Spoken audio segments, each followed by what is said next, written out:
Hello and welcome to The World Now with Nifemi Oguntoye.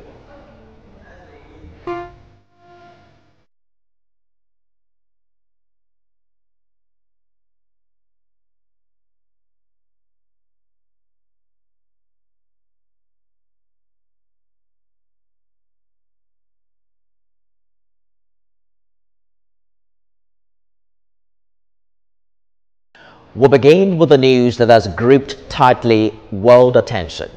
The Vatican announced the death of Pope Francis this morning at the age of 88 after his battle with a life-threatening case of pneumonia in both lungs. Pope Francis became the first Latin American pontiff in 2013 and was one of the oldest popes in the church's history. He was often referred to as a voice for the poor who overcame fierce resistance to reshape the Catholic Church. Kevin Farrell, the Vatican Camerlego, who announced his death, said, quote, "He taught us to live the values of the gospel with fidelity, courage, and universal love, especially in favor of the poorest and most marginalized," end quote. Pope Francis' last public appearance was for an Easter Sunday blessing at the Vatican St. Peter's Square in front of delighted crowds after a brief meeting with U.S. Vice President J.D. Vance. Carissimi fratelli e sorelle, con profondo dolore devo annunciare la morte del nostro Santo Padre Francesco.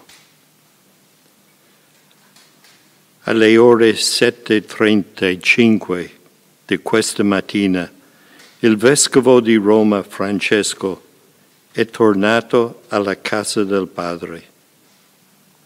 La sua vita tutta intera è stata dedicata al servizio del Signore e della sua Chiesa. Ci ha insegnato a vivere i valori del Vangelo con fedeltà, coraggio e amore unico. Now let's tell you what we know about the life and times of Pope Francis.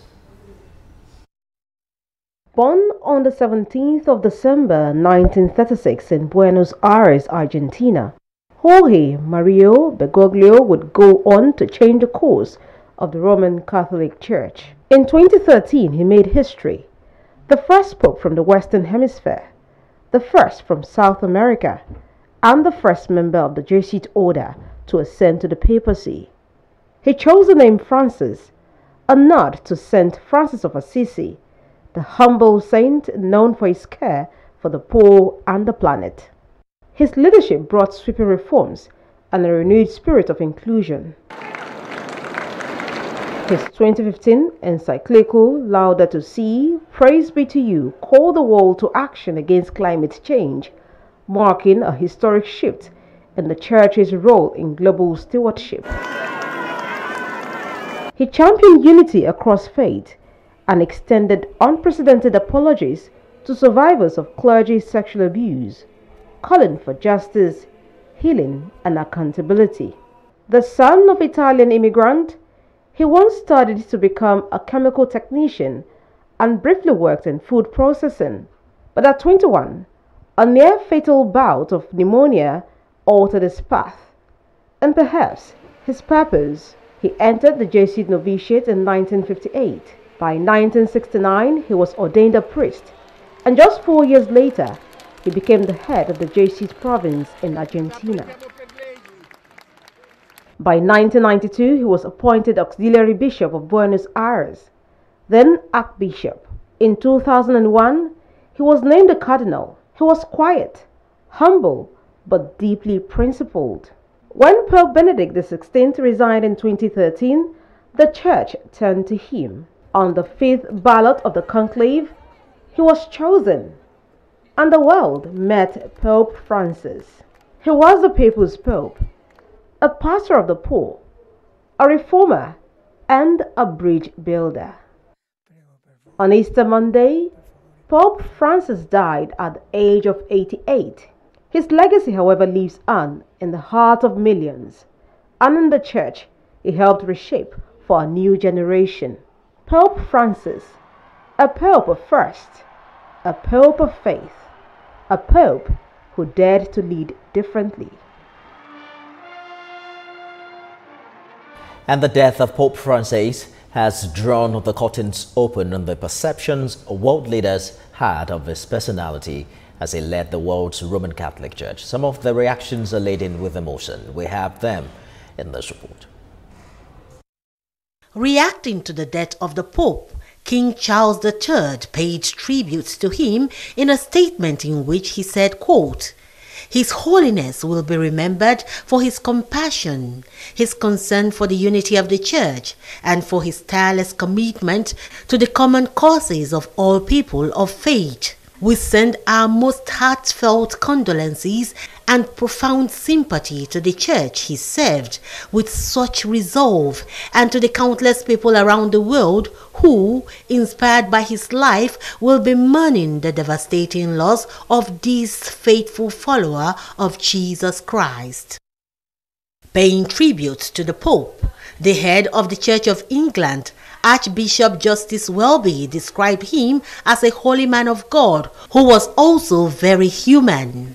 The White House has paid tribute to the Pope in a post on X, saying, "Rest in peace, Pope Francis," with a picture of the Pope meeting with the U.S. President Donald Trump and his wife Melania.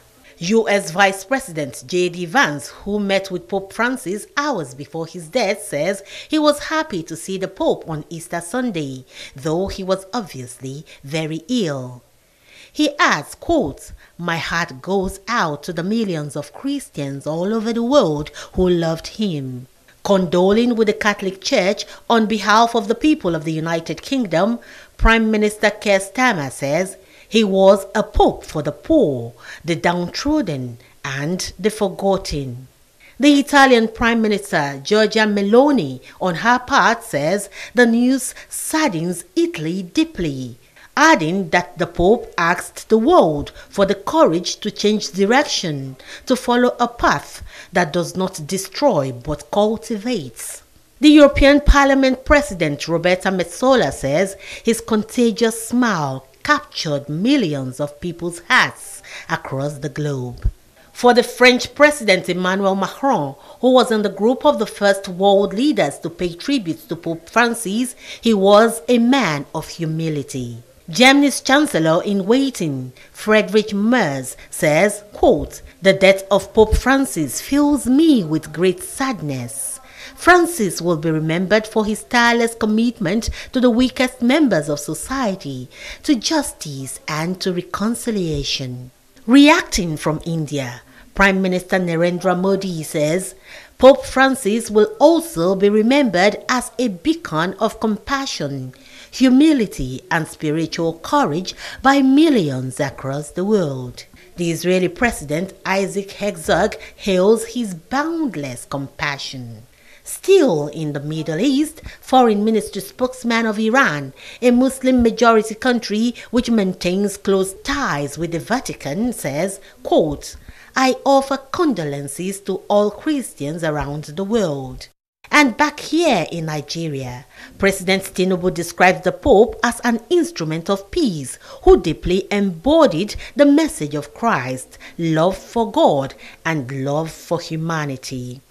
The president says in a time of division, he built bridges between faith, the rich and the poor. Let's bring in the first Catholic priest to be a senior advocate of Nigeria, Reverend Father Edwin Obiora. Reverend Father, thank you for joining us on the news this hour. Pope Francis was the first Latin American pope and a transformative figure in the Catholic Church, or let's say the modern church. How would you summarize his most significant contributions to the Catholic Church and the world? This man is a great man of faith, a man of great humility, is a beacon of hope for the church because he was able to navigate between the traditionalists and the progressives, and was able to teach us that everyone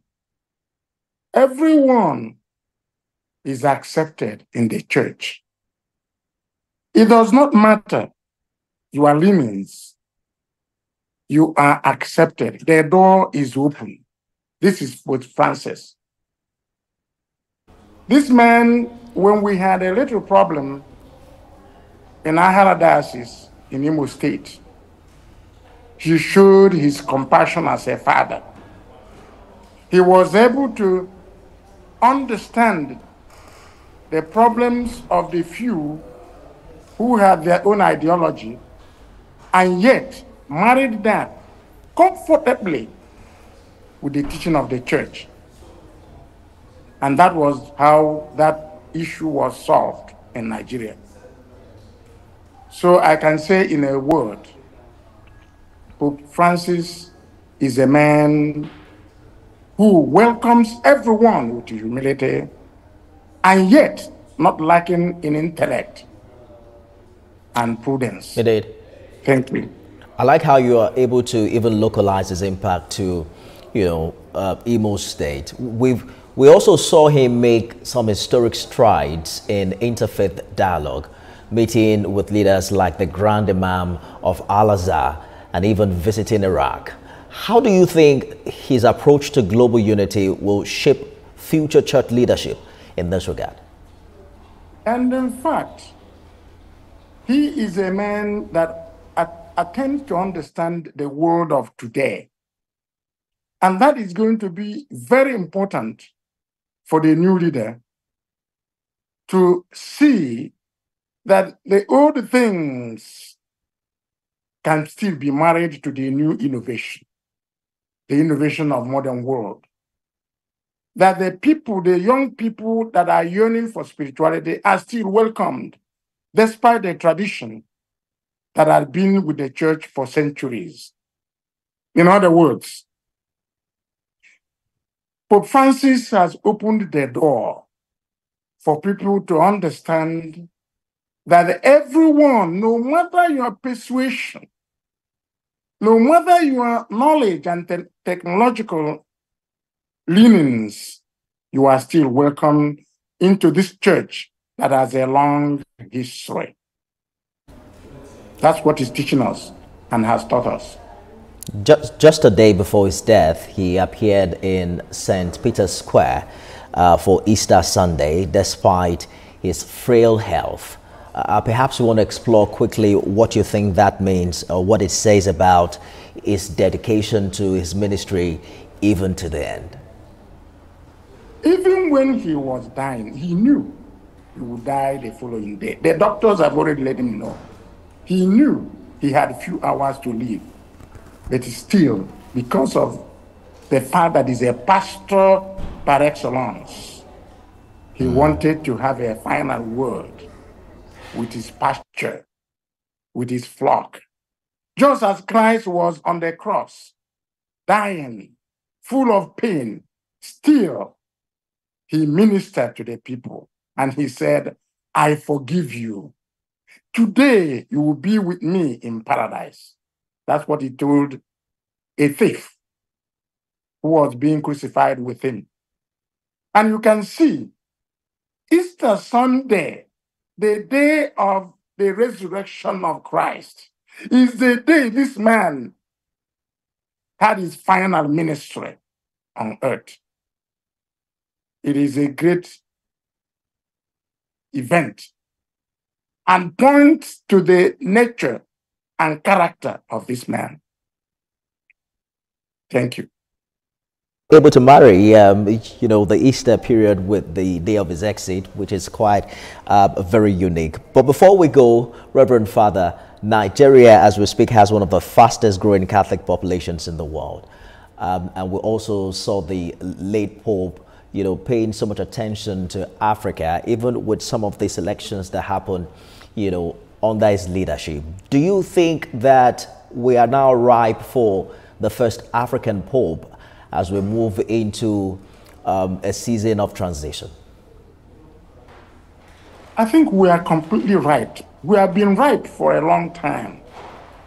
Don't mind some people from the leftists that will think a black man might not be a unifying force in the church. Today, we are completely right. And we have people of great intellect, people who are in the same stature and knowledge and humility with Pope Francis that are still young and able to lead the church in Africa, including Nigeria in a special way. We'll see how things turn out. Thank you so much for talking to us, Senior Advocate of Nigeria, Reverend Father Edwin Obiora. Thank you for having me. We'll take a short break now and we'll return with more stories from around the world. Stay with us.